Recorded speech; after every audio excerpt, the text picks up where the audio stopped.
The Galactic Council Chamber was a cathedral of polished obsidian and humming light. Suspended above a pale blue star, it rotated like a crown of thorns, every orbit a gesture of bureaucratic control over chaos. Dozens of species had gathered inside, scaled, furred, feathered, translucent, encased in armor or wrapped in silk, all arranged in tiered crescents that faced the central speaking platform like judgmental gods. The scent of ozone and damp stone clung to the air, flavored with the pheromonal mists of the more aromatic races. At the far end of the chamber sat a lone human, still as a moon in shadow. General Ilara Voss. Earth's appointed representative, though not yet a voting member. She had never spoken. Not once, in 37 recorded sessions. Ilara's chair was unadorned, its edges squared with military precision. She wore a deep blue uniform, crisp and understated, the only adornment a silver pin on her collar, the insignia of the Terran Strategic Command. Her dark hair was swept back in a utilitarian knot, her expression serene.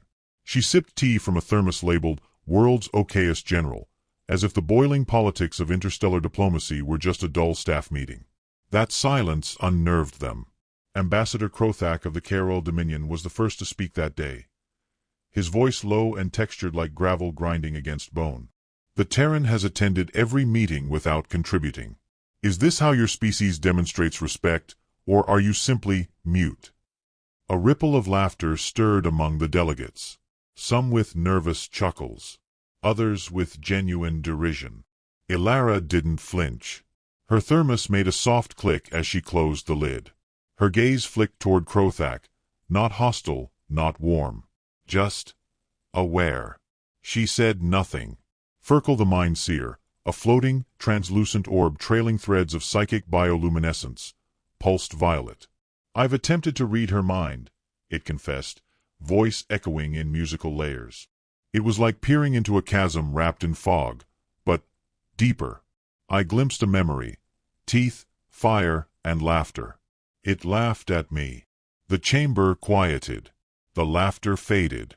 Krothak rolled his amber eyes. Perhaps it was just static. Human minds are primitive. They emote over food. That got a few nods, particularly from the administrative-minded Maluxi, whose gelatinous bodies recoiled at the idea of emotion. I brought samples, Ilara said suddenly. Dozens of heads turned, tentacles froze mid-twitch, antennae stiffened.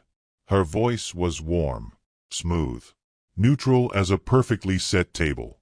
She reached beneath her seat and produced a small plastic bag of orange, dusted sticks. "Spicy snacks," she added, offering them out. "Careful. They're intense." There was a pause, then curiosity won. A few delegates accepted. Ambassador Ilthu of the Queej, a beetle-like creature with glittering wing casings, munched one between mandibles. Then screamed. Steam puffed from her thorax as her wings shot open and smoke burst from the vents in her carapace. "By the 1,000 eggs of Shazhar. What toxin is this?" Ilara tilted her head. "Cornmeal, oil, and a powder humans call flamin' hot." Krothak growled. "Do you mock us?" Ilara smiled. "We just like a little danger with our lunch." As the council descended into multilingual grumbles, snorts, and clacks, Chancellor Drevlin of the Vrel Assembly floated forward. A jelly-bodied arbiter known for patience and high blood sugar. "General Voss," he said, voice a gurgle through translator filters. "Why does your government not speak? Your silence suggests arrogance. Or perhaps secrecy." Ilara stood slowly. She wasn't tall by galactic standards, but her posture had a gravity to it. Measured. Like someone used to standing on battlefields after the last echo of artillery had faded. She tucked the thermos under one arm. "I speak when there's something worth saying." That response lingered like smoke. No fire, no flash, but undeniable. Krothak leaned forward. "And what, pray, is worth your voice?" You sit, sip, and watch. Earth clings to its shadows like a feral child pretending to be part of the tribe. Are you observers, or are you spies? Ilara blinked once. Why choose? Ferkel shimmered blue. She dreams of war. even when still. That silenced even Krothak. Later, during recess, two delegates huddled in a peripheral lounge, one from the gaseous theory collectives, the other from the beetle-born Queej. "I do not like her," the Queej ambassador said. "Too still. Like a predator in tall grass. Humans have no claws, no exoskeleton, weak musculature. They're practically prey," said the theory, releasing a puff of ammonia. "She brought warships shaped like sharks. They call that style. They think it's funny. They think everything's funny." A tone sounded, and delegates returned to the chamber. The session resumed with talks of trade embargoes against the Tarzal hegemony, who'd been harvesting psychic larvae without consent. As diplomatic snarls unraveled, Ilara remained silent again, eyes tracking the holograms, fingers drumming a rhythm that some recognized as Morse code. No one asked what message she tapped. Afterward, Krothak cornered her beside the observation window overlooking the star. "You think us fools?" he asked. She looked at the star, not him. "Not fools. Just predictable." His scales rippled. "You think Earth can challenge the coalition?" Ilara smiled again, slow and warm, the kind of smile grandmothers gave before beating someone in chess. "We don't intend to challenge anyone. We prefer to be underestimated." He stepped closer. "You're bluffing. I've read your histories. You nearly destroyed yourselves. Twice." "3 times," she corrected. "That's just the ones we count officially." "Then what gives you the right to stand among us?" Ilara finally turned. "Because we're still here. And we remember how." That night, Ilara returned to her private quarters aboard Earth's diplomatic cruiser Resolute Whisper. A room designed to mimic the calm of a library. Soft lights, dark wood panels, a faux fireplace. On her desk, a hollow slate pulsed. "Secure transmission. Terran High Command." She touched it. The face of Admiral Kwan appeared, sharp-suited and grim. "Operation Echo Garden is ready. All assets in Kuiper Belt are cloaked. Mars Sentinels powered. AI sleeper agents in alien comm networks confirmed. You just need to trigger the signal." Ilara nodded once. "Not yet. They're not scared enough." Kwan narrowed his eyes. "And when will they be?" "When Krothak proposes a strike." "You're sure he will?" She stared past the screen at the quiet stars. "Arrogance always leads them to the same mistake. They'll poke the bear and expect it to bark. And..." She smiled again. But this time, it had no warmth. "It doesn't bark." She closed the transmission and opened her tea canister, breathing in the scent of jasmine and bergamot. On the table sat a worn paperback of The Art of War, dog-eared, annotated in pen.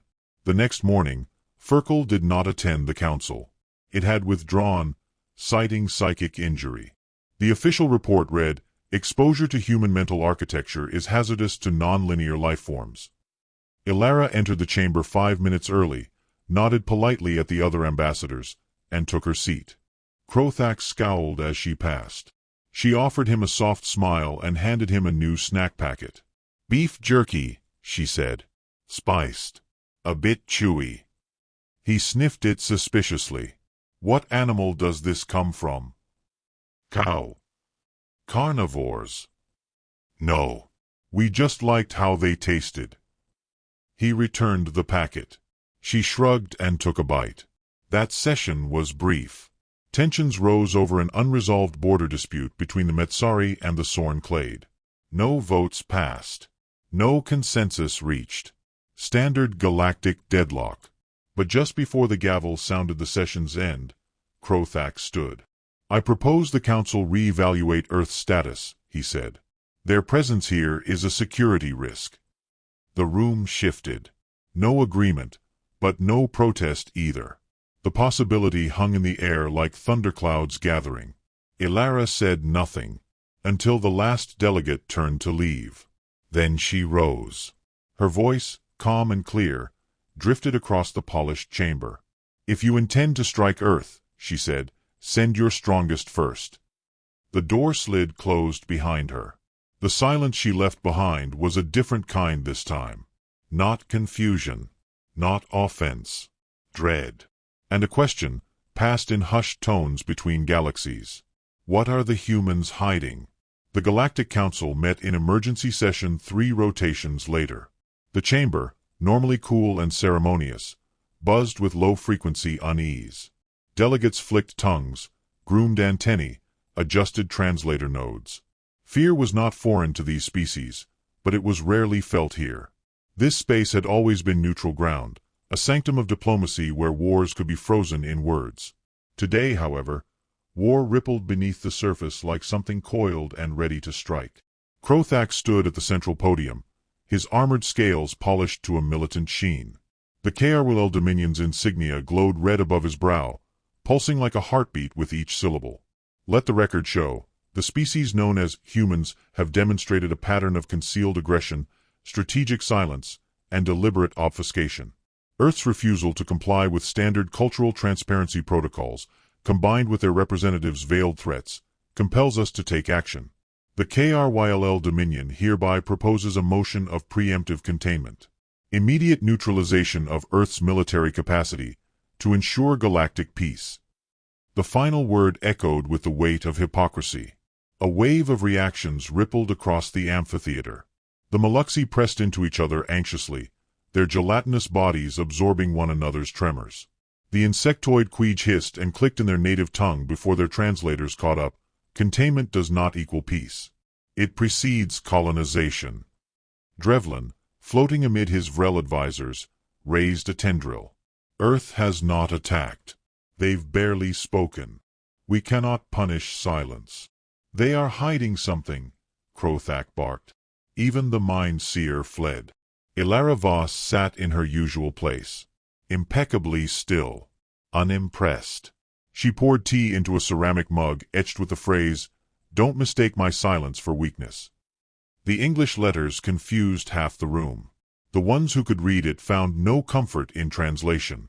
"General Voss," Drevlin said carefully, "will your people address these accusations?" She took a sip of tea. Her eyes never left Krothax. "I'm listening. It's important to know who wants to go first." Murmurs flared again, a spectrum of disapproval and dread. Krothax slammed a clawed hand against the speaker console. "Enough riddles. Your planet sits beneath a shield of deception. Your files are incomplete. Your history redacted. Your psychology classified. How can we trust a species that conceals so much and smiles while doing it?" "Maybe because we're new," Ilara said lightly. "And maybe because we watched what happened to the last new species who trusted you." Krothax's jaw tightened. "That species was unstable." "They were kind," she corrected, "until your peacekeepers burned their oceans." Drevlin rose higher in the air, his tone fraying. "This path leads nowhere. Let us suspend judgment. Investigate further." "The Carol do not suspend judgment," Krothax snapped. "We execute it." Ilara reached into her coat pocket and removed a small data crystal. She flicked it gently toward the center of the chamber, where it hovered, projecting a shimmering image above the dais. Earth. Blue, vibrant, swirling with cloud and promise. Orbiting her were satellites, weather drones, and seemingly standard orbital defense platforms. "This is what you see," Ilara said, sipping again. "This is what you're meant to see." The image zoomed out. Jupiter loomed, then Saturn. The black edges of the system grew darker. Nothing more appeared. "No war fleets," Krothax sneered. "Just your sad little moon and your antique defenses." "That's the point," she said.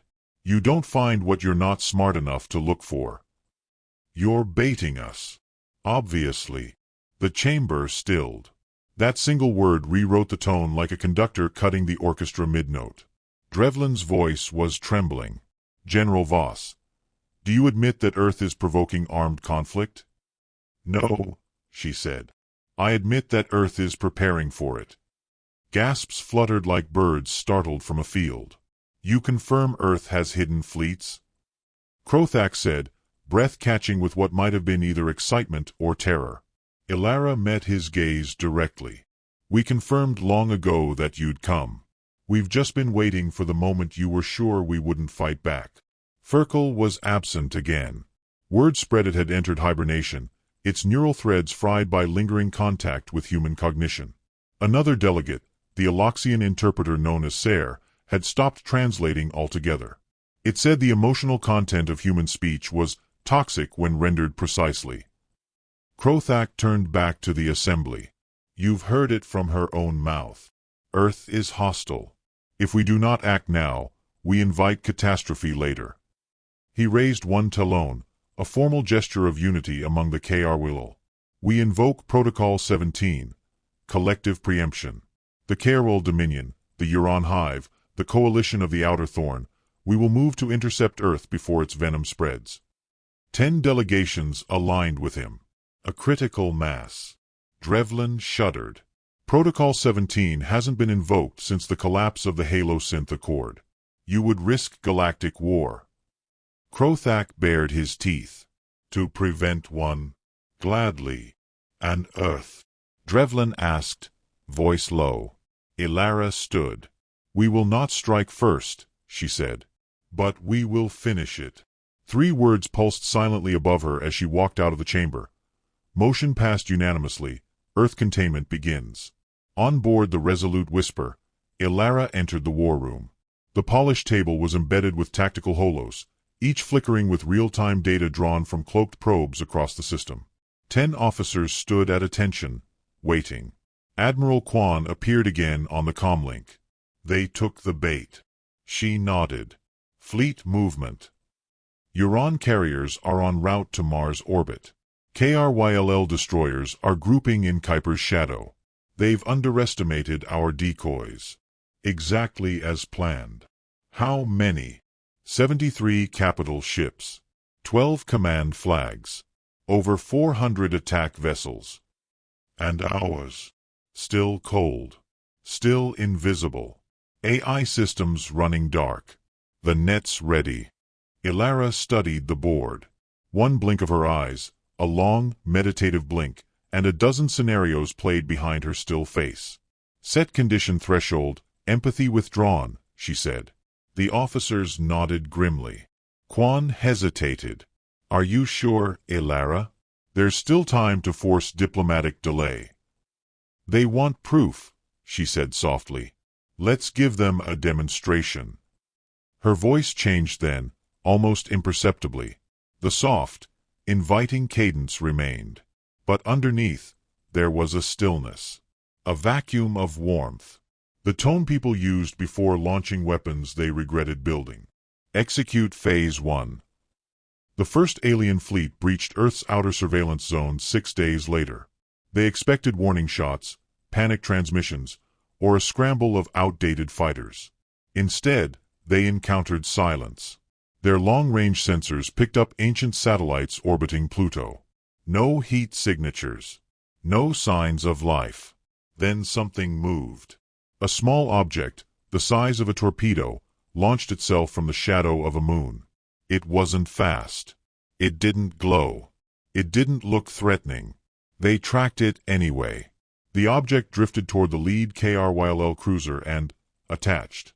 No explosion. Just contact. Then every screen on the cruiser, internal and external, went dark. Not off. Just black. Moments later, the crew began to scream. All 642 of them experienced a full neuroempathic collapse, triggered by a feedback loop of synthetic terror fed directly into their nervous systems. They saw their homeworlds burning. They heard the cries of children long dead. They relived every moment of personal shame, loss, betrayal, all at once, all amplified. When rescue drones arrived, no one was alive. Some had clawed their own eyes out. Others had simply stopped breathing. The torpedo was gone. Word spread through the approaching fleet like infection. On board the Resolute Whisper, Ilara watched the footage with measured interest. "Thoughts?" she asked, eyes still fixed on the screen. A junior strategist cleared his throat. "They'll either retreat or escalate." She nodded. Most likely the second. Another screen lit up, a KRYL flagship. Krothak himself, snarling, battered, but alive. "You call that a warning?" he shouted. "We lost an entire crew." "No," Ilara replied calmly. "That was a whisper. You haven't heard the warning yet." He slammed his fist on the console. "This is war, then?" She took a slow sip of tea. "No. This is education." He blinked, thrown off balance. "You brought your greatest minds, Krothak," she continued. "Your most advanced ships. Your best weapons. And they died screaming before we even raised our shields. So let's stop pretending you're the apex here. You're mad. We're prepared." He paused, nostrils flaring. "What do you want?"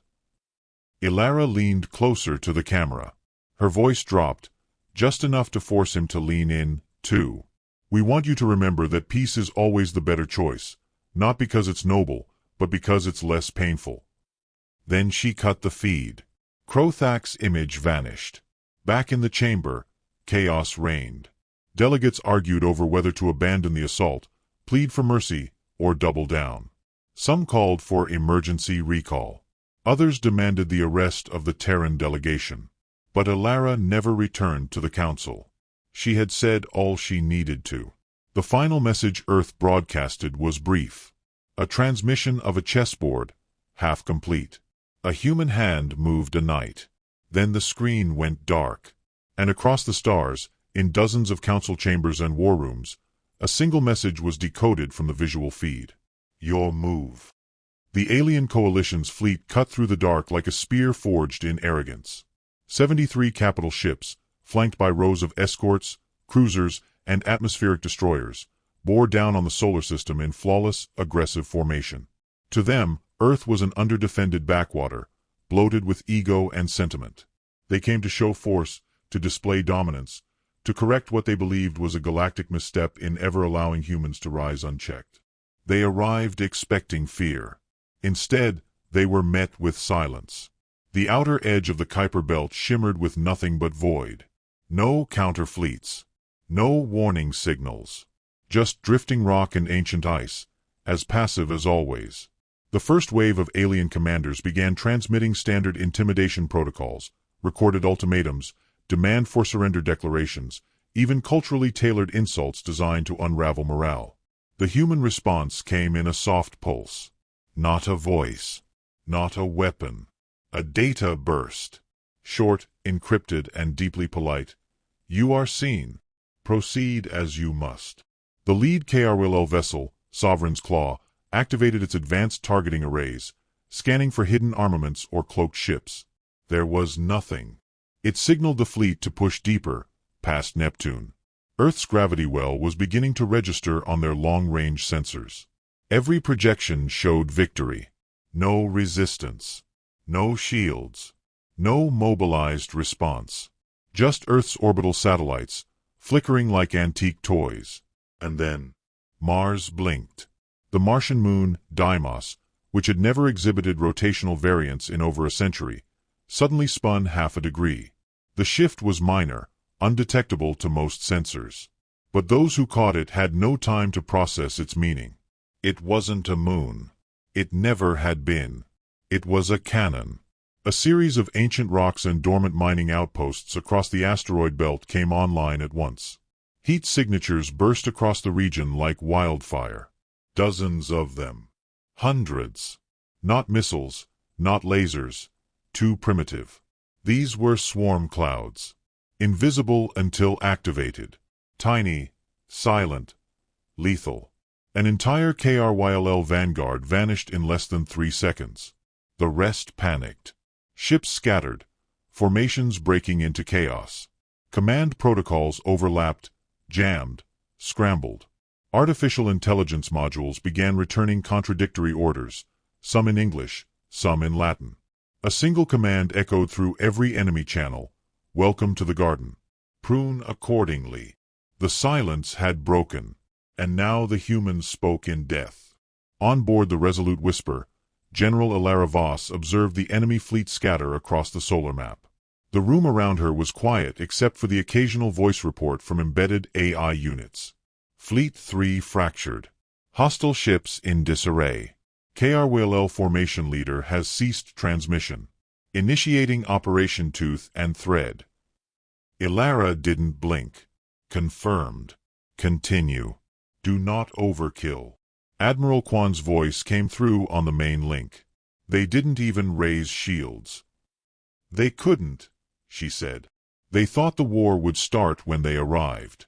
They didn't realize it started when they noticed us. Casualties. She glanced at the screen. There's 48 ships fully disabled, for confirmed destroyed. Ours, none. Not even a scratch. Not even a fingerprint. The Martian orbital grid activated, sending out mirrored signal bursts. Every burst carried an old Earth phrase, transmitted on open channels in a rotating set of dialects and intonations. This was a warning shot. We suggest reconsideration. The coalition ignored it. Pride, it seemed, burned brighter than fear. The alien forces reformed, bolstered by war rage. Uran hive bombers engaged full thrust, aiming for Earth's stratosphere. Their plan was brutal and direct: overwhelm human systems with numbers, jam their sensors, and deploy orbital projectiles. It had worked before, countless times, on hundreds of lesser civilizations. They didn't realize Earth had planned for exactly that. The moment their approach vector crossed below Luna's orbit, the satellites came alive. These weren't defensive satellites. They weren't even weapons. They were signal ghosts, AI-generated reflections that mimicked actual ship activity. As the alien fleet targeted one, the others pulsed a new signal, flooding the attackers' tactical systems with impossible data. Vessels reported their own coordinates as enemy locations. Allied fighters saw each other as hostiles. Formation logic fractured. Weapon locks turned inward. Friendly fire erupted. One Uran dreadnought, Blood Nest, began to spin uncontrollably, blinded by its own sensor reflections. It collided with a KRYLL cruiser. Both exploded in a muted light show above the moon's surface, scattering hull fragments across 1,000 kilometers. Inside the Resolute whisper, a small smile touched Ilara's lips. Human forces? Kwan's voice crackled through. Still waiting. You're sure? Yes, General. We haven't deployed a single crewed ship. Ilara nodded. Then we proceed. Full spectrum broadcast. Across the solar system, every surviving alien vessel received a signal, unencoded, direct. It showed a human face, Ilara Voss. Calm, poised, her eyes sharp and focused. I want to thank you, she said gently, for walking in so confidently, for believing we'd be as unprepared as we pretended to be. It takes courage to gamble with extinction.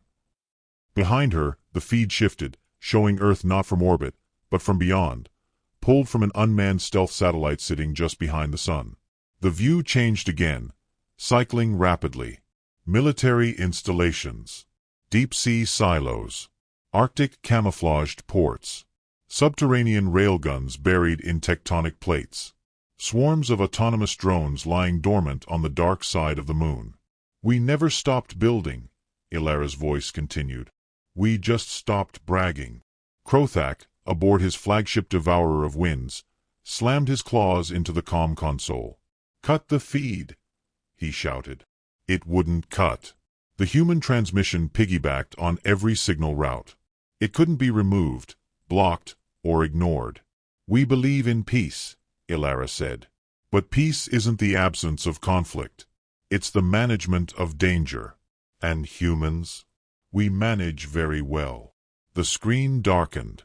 One final message remained. We have not yet begun. And then, Earth's true fleet appeared. They had not been in orbit. Not waiting behind moons. They had been the moons. Artificial constructs. Spherical carriers cloaked in phased resonance, using planetary signatures to hide within plain gravitational sight. As they unfolded, they revealed entire armadas.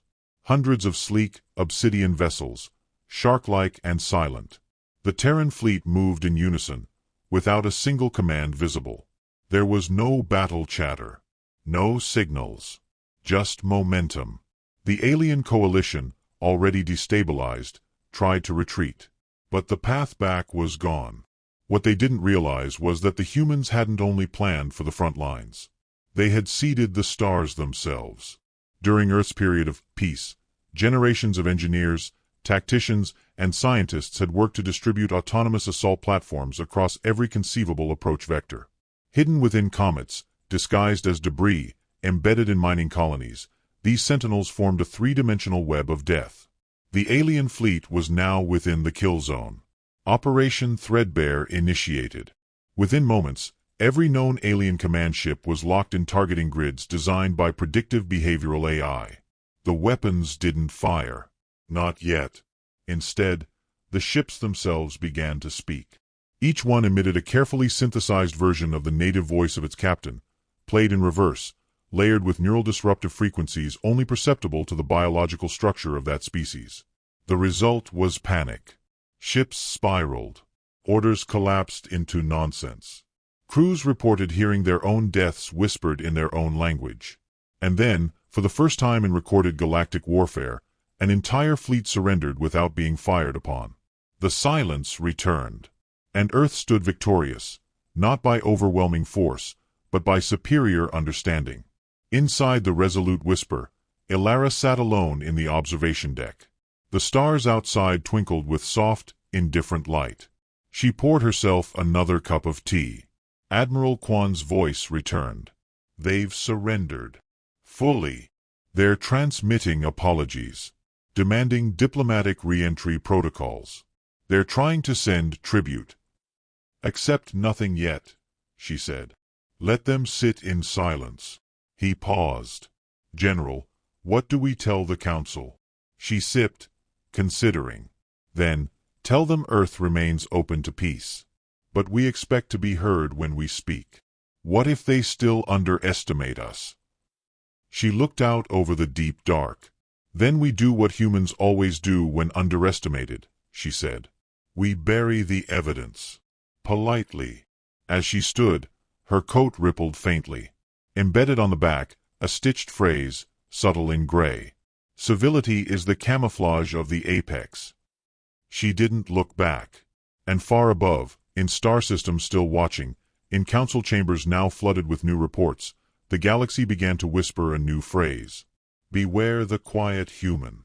The council reconvened in full session 5 cycles after the annihilation of their fleet, though session was a generous word for what had become a gathering of the humbled and the horrified. The chamber that once buzzed with pride and posturing now moved in hushed gestures and heavy silences. No jokes. No rhetoric. Every species present carried the fresh weight of mortality pressed against their skulls. They spoke softly, if they spoke at all. Some refused to look toward the seat where Earth's representative usually sat. But the chair was empty. General Ilara Voss had not returned. And somehow, that absence was louder than her presence had ever been. Chancellor Drevlin floated to the center of the chamber. His body sluggish, color dulled to the gray of shame. We have received final reports from the survivors of Protocol 17. Of the 73 capital ships launched against Earth, only 9 returned. Of those, 5 are incapable of travel without Terran assistance. Medical analysis reports neural trauma consistent with prolonged exposure to multisensory warfare techniques and psychological fragmentation. The Maluxy ambassador trembled visibly, rippling in silent waves. The Quij delegation clung to ceremonial bindings, something ancient they hadn't brought out in millennia. Ferkel, the mind seer, had re-emerged from psychic isolation, but its glow was dim and its threads hung limp, trailing like sorrowful limbs. We assumed, Drevlin continued, that Earth had been bluffing, that their silence was weakness, that their smiles were masks for fear. We now understand we were wrong. Across the chamber, Krothak sat motionless. He had returned from the battlefield not in triumph, but in a cryopod.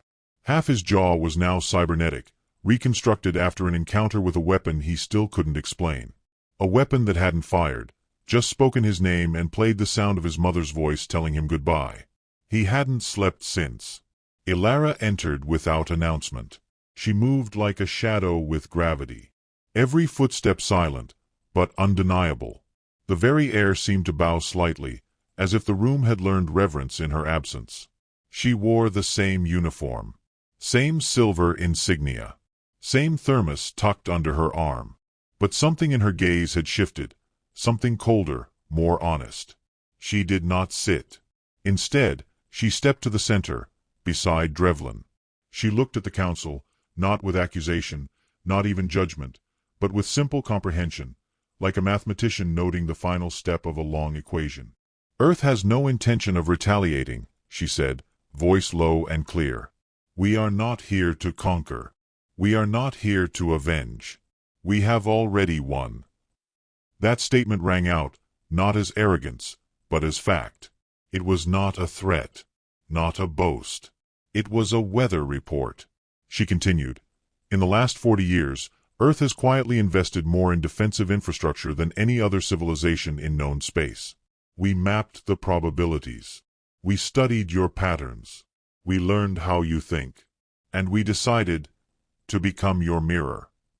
She turned, slowly, to face each delegation. You want to know why you failed? Why your fleets fell apart? It wasn't because our weapons were better. It wasn't even because we were smarter. It's because we prepared to be underestimated. And you walked right into the story we wrote for you. No one moved. We built our silence deliberately, she said. We let you mock us. Let you spread your half-truths. We brewed coffee while you built ships. But while you measured power in plasma yields and ship counts, we measured it in probability, in language, in reaction time. You thought we were behind. She took a step closer. You never noticed we were building sideways. A low buzz stirred among the delegates, not of dissent, but comprehension. The dawning clarity that Earth had never chased power in the way the Council had understood it. They hadn't raced for more weapons or taller towers. They had dug deep, curved their strategies inward, built quiet walls behind welcoming doors. Krothak finally spoke, his voice hoarse, heavy. What do you want from us? Ilara turned to him. Nothing. He squinted. That's not possible. Sure it is, she said. We just want to be left alone. But if you come again, if you attempt subjugation or threats or economic blackmail, we'll respond exactly as we have. Quietly. Efficiently. Without malice. And if we don't believe you? Ilara tilted her head. Then I suggest you test us again. With something you love. Krothak lowered his gaze. Drevlin spoke, slowly. General, we, many of us, wish to propose a formal apology to Earth. Accompanied by full council membership, voting rights, strategic advisory board placement. We're not interested in titles, she replied. Keep your bureaucracy. But you will listen when we speak. You will stop interrupting Earth's ambassadors. You will acknowledge that we are not your inferiors, nor your projects, nor your ticking time bomb. A long pause. The kind that made even clocks hesitate. Then Ilara added, softly, and one more thing. She tapped her thermos. A projection flared to life above the chamber, revealing a wide field of grass under stars. Rows of silent Terran warships stood parked beneath gentle clouds. Not deployed. Not launched. Parked. Engines off. Clean and idle like waiting lions. The caption read, We used less than 4% of our available force. Several delegates visibly flinched. One fainted. The projection blinked off. From now on, Ilara said, understand this, Earth doesn't threaten. Earth doesn't posture. Earth warns once. After that, it acts. If you want peace, offer it. If you want war. She smiled then, but it was small and terrible, like a knife wrapped in silk. Try again. She turned without waiting for a response and walked toward the exit. No escort. No guards. Just her shadow, and the weight it dragged behind her. As she reached the threshold, Ferkel's faint voice reached out, high and trembling. General, what are you? Ilara paused, looked back. "Human," she said. "The quiet kind." The doors closed. The council remained still. No vote followed. No arguments. No follow-up discussions. For the first time in galactic memory, the room simply absorbed the moment. And far beyond the council, in homes and barracks and towers and palaces, the message spread, not as a decree, not as a warning, but as a myth. They say Earth doesn't invade. They say Earth smiles first. They say you'll never hear the first shot. That when a human finally speaks, it's already too late. And above all, they say, never mistake their silence for absence. Because the silence echoes. And now, it's listening.